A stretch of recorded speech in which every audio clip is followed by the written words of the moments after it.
G'day and welcome back to my channel. Now, look at this on my workbench. It's huge and I've wanted to show you this for quite some time as part of my Finding Airfix Rare Kits series.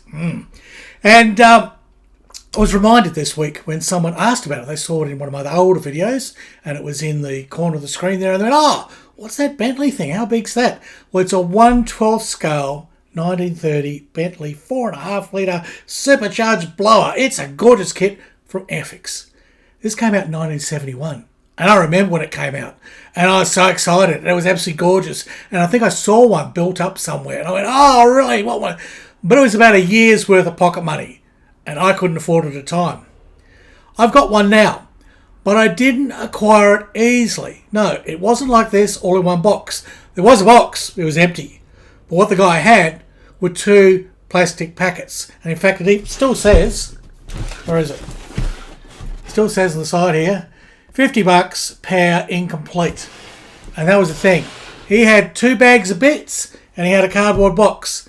And he couldn't guarantee me there was actually a whole kit. So I got it for 5 shekels, which is a really cheap price because this sells in the hundreds and hundreds of dollars here in Australia, and it's rare because this is the original white box, very well sought after, and it's in reasonable nick. I mean, it's a bit sort of, age worn, but it's in pretty good nick for what it is. So would you like to know if there's actually a kit in this box? All right, let's get on with it. Roll music.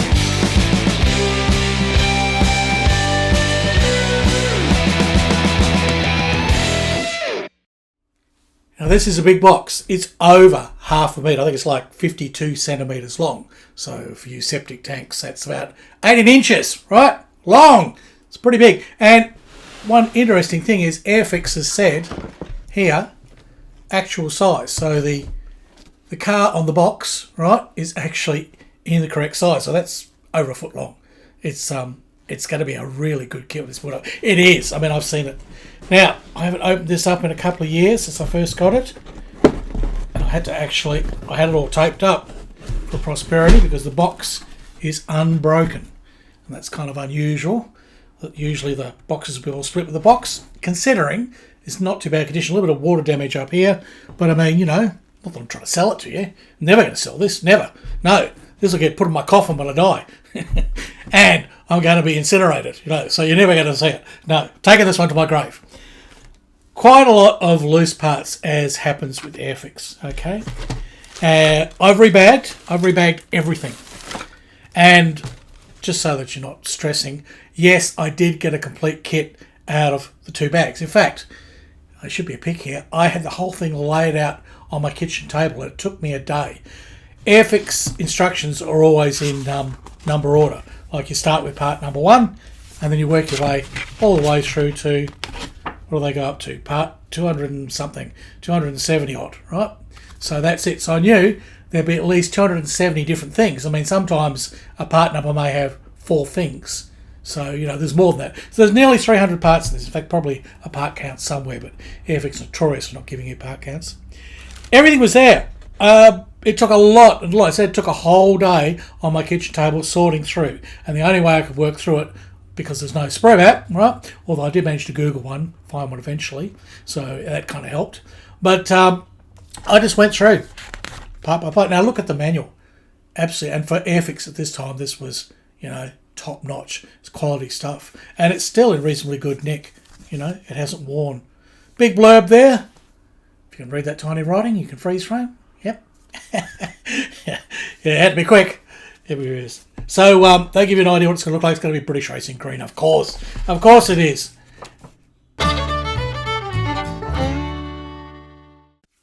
Now you start off on the first page with building the motor.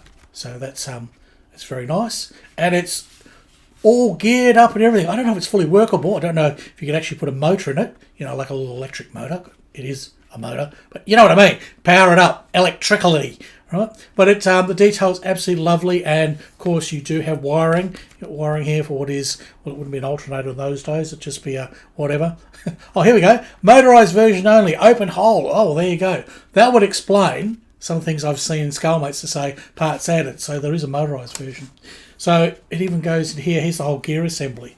So you can the whole thing kind of works. which was, you know, a big thing. More motoring.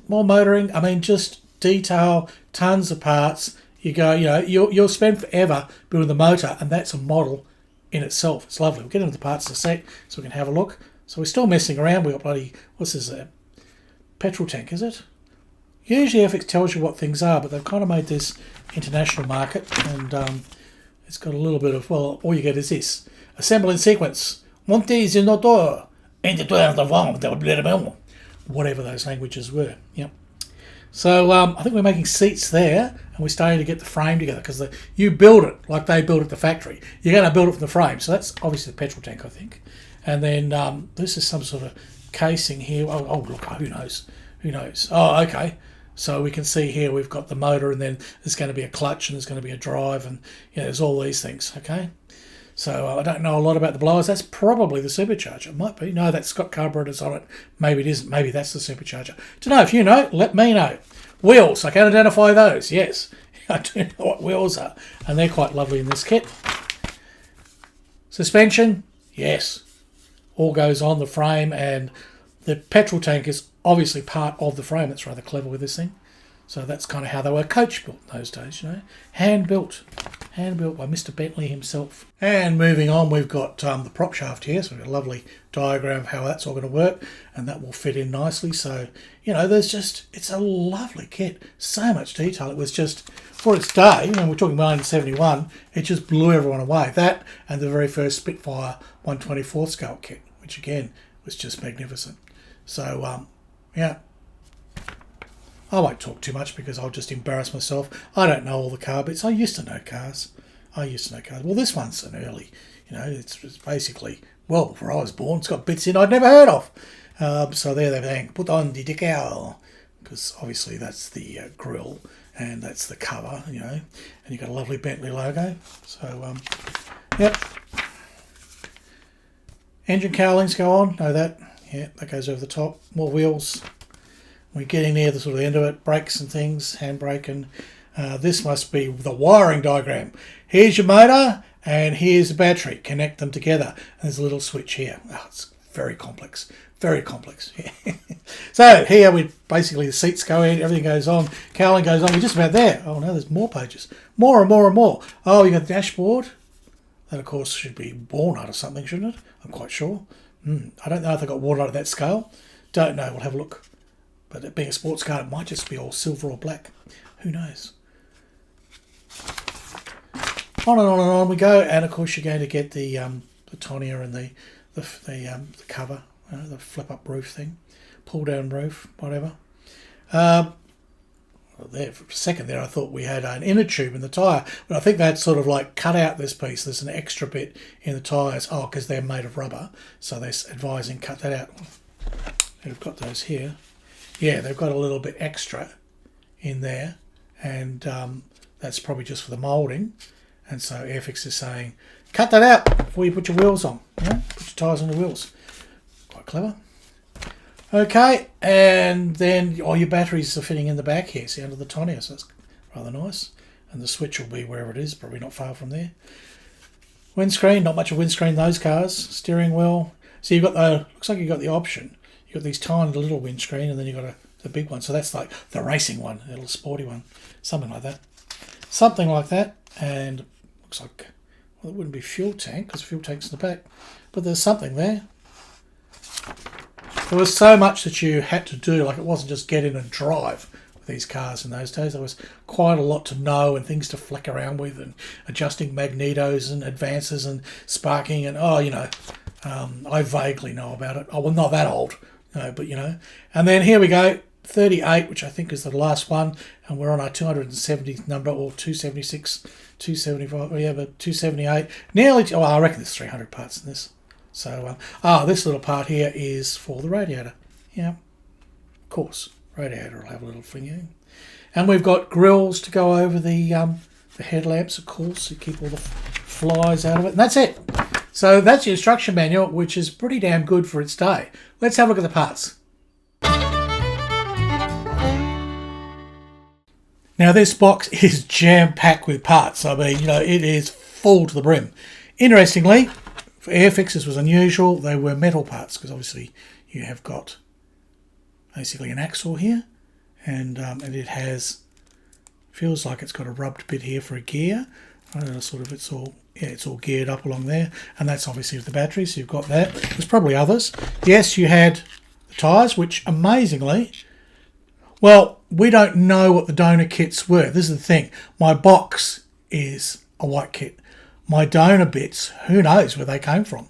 This is what we don't know. They were just 2 big bags of parts. They could have been from one of the reissues, but surprisingly, they don't look very aged, and they seem to be in good nick, and they're not really, any mismoulded. They look quite clean.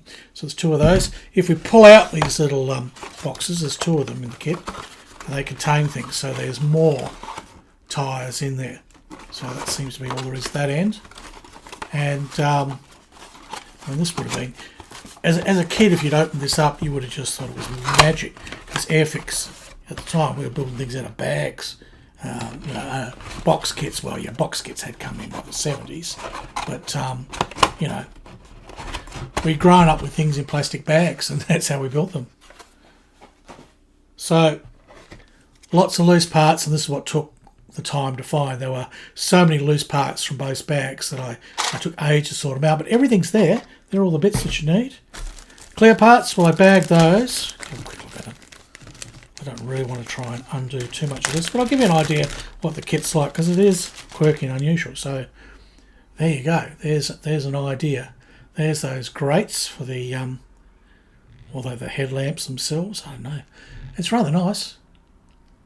Okay, and this is part of your instrument panel. So for an Airfix kit, that's of its day. That was quite lovely. So all the dials, so no doubt you put your decals in there somewhere, and your dials will look lovely. And then you've got clear lenses and those little clear things, and I'm not sure what that is. I think it's part of the Tonia or something. Don't know. It's funny it's in the clear parts, but I'll have a look. No problem, have a look. Lots of things were loose, and I've basically used bags and also added bags.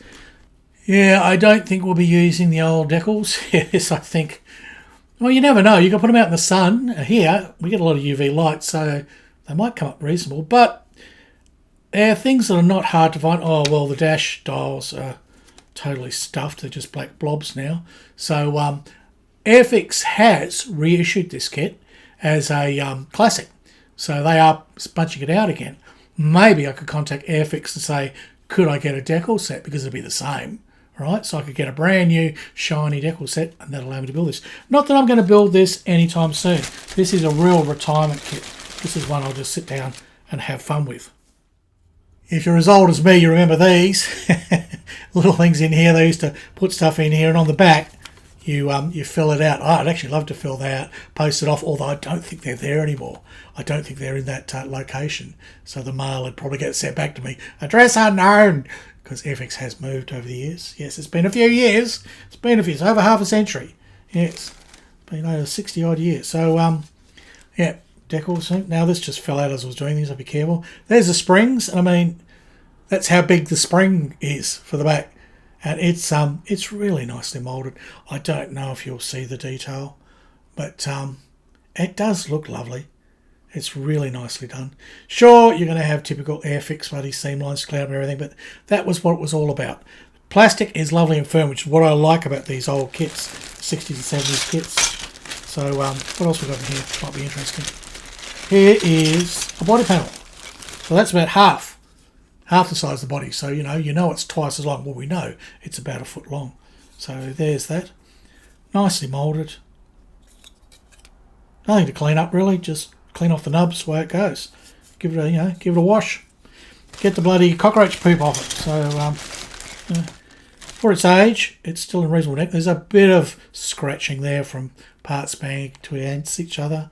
But, and a cat hair, how did that get in there? But you'd clean all that up. That'd be no trouble at all. No trouble whatsoever. What have we got here? Seat. Lovely. I mean, the parts are all lovely and clean and clear.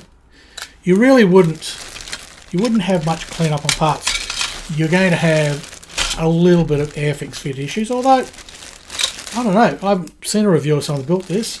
I mean, the I-75 Airfix E-boat, it fits together like a dream. It just snaps together. It's beautiful. Beautiful model. Same kind of plastic. same era. So who knows? And look, there's a ton of parts in there. I'm not going to get them all out, but quite nice. And here, well, here I've got, so you've got different colours too. This was a different thing for Airfix. Normally you get everything in one colour, but here they were doing it all different. So that's the motor, okay? And then you've got some various parts here for the drivetrain, and another guard. So you know, wheel guard there. So not going to get them out. It's just it'll take too long to do all that. Just giving you a quick look. Got a sprue here. It's actually sealed, so I didn't even open it up. Actually a sealed bag.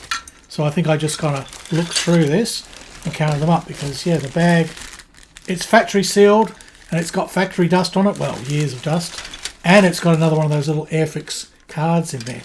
So that is pretty original. That looks like, yeah. So that may be from a 1971 kit. So that's all kinds of things here. You've got the front grille, you've got a side panel, you've got all kinds of things. All kinds of things. There's another box at the back here, and I thought, oh, that's just spacing and packaging, you know. But no. Airfix has that full of goodies as well. There's probably been a couple of years since I've had a look in here. And this bag sealed as well. So I was pretty sure if I had a sealed bag, all the parts were in there, unless it had a little hole. But I was pretty lucky that that one is pretty intact. So that's all my chrome pieces. So they were all chrome up. Whoops. And that's yeah, there's a little, that'll be either a radiator or a petrol flappy thing. So there you go. Oops, I've torn the. This is what happened to me yesterday. Is I was actually putting a new cable tie on the light, and I didn't know. Running my finger up and down the side of the edge of the back of the lamp, must have been a jagged bit of metal on the join, and it just tore a big hole in me. First I knew what about it was blood everywhere. I look, there's blood over the computer mouse, there's blood all over my bench, there's blood all over the thing. I was doing reading some dead eyes for the St. Louis. There's blood everywhere. It's healed up nicely, but at the time it was just gushing blood everywhere. Kind of put me off modelling for the day. So yeah, they're not too bad. Some more grey parts. There's your dash. It's very grey. So maybe it isn't a wooden dash on this one. And there's quite a lot of detail in it. I'm sorry it's in the bag and I'm not taking it out. That's an original bag and it's originally sealed. And it looks pretty good. So those two probably survived because they are in the packaging box. And I found another axle in there, so a bit rusty, and again it's got gearing on it and friction ends, so that can all be made doable, workable. Now this is the last bag, and it looks completely intact, but I know from memory the bags kind of all had holes. In fact, a couple of those long ones with the silver or chrome parts and everything, I did find the holes in them. I was very careful to put it back in, tuck the holes up, because parts had kind of escaped and then I found them. And I'm sure there were holes in this bag. I think I fixed it and taped it back up again, but anyhow, everything's in here. This is all the main sprues, and most of them are pretty well intact. So it may have been, oh, there it is. It's all torn through there, that's right. So I'll be very careful. Parts had escaped. So I had to actually try and go through this bag, and as you can see, there's a lot of stuff loose in it. Try and figure out what was there and what wasn't there. And as you can see, there's another set of the clear parts. So I've actually got two sets of clear parts. And another Airfix Modelers Club little thing. So, yeah. But it is a mighty kit, and I'd love to get all this out and show you, but no, I'm not going to. That is a huge job, and that'll be another day. I thought I'd just give you a quick look through so you can see what one of these kits is kind of like. And they're fascinating. They're quite a bit of history from Airfix, and if, like me, you've really grown up with Airfix and you love the brand, it's sort of like, oh, wow, oh. I hope you enjoyed that. All right, well, apparently there's this thing called an algorithm, and so there's buttons down here. If you could push those, it'd be really good. It apparently helps the things get seen, and people actually see my videos. So, yeah, do that if you can. And if you really like what I'm doing, want to help me out, bang, you can always buy me a curry. Yes, I do enjoy those. I do enjoy my curries. So that's a very, very quick look at this kit. And I'm sorry, I'm just not interested in opening, half-century old bags that are still reasonably intact. I'm sort of going to leave this as it is and then put it all carefully back in here and pack it up. And I probably won't look at it for another decade. So if you're still watching my channel in a decade, I'll be building a Bentley. So on that note, that's it. It's goodbye from Australia, and it's hooroo from Harry Houdini.